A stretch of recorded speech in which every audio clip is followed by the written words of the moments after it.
I think the most complex part of this whole equation is China.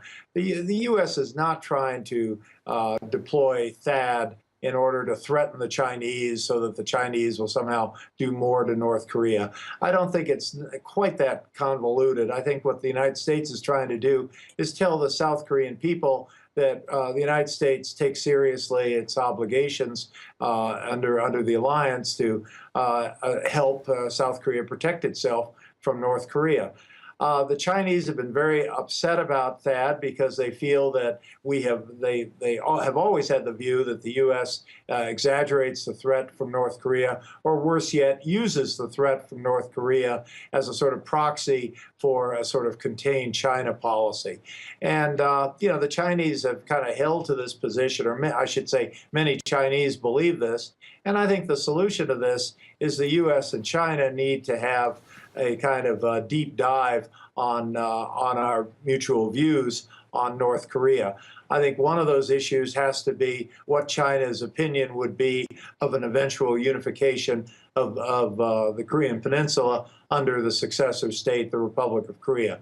So here the U.S. needs to be careful not to be doing things over the heads of the South Koreans. After all, the whole purpose is to work with South Korea. So they have to be careful that South Koreans don't feel that the U.S. is trying to cut some deal with China.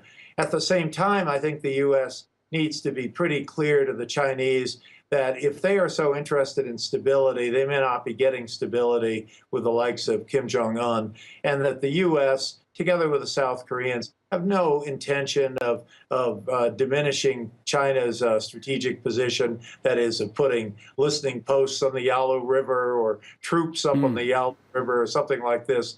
And so I think there needs to be a much more serious dialogue with the Chinese.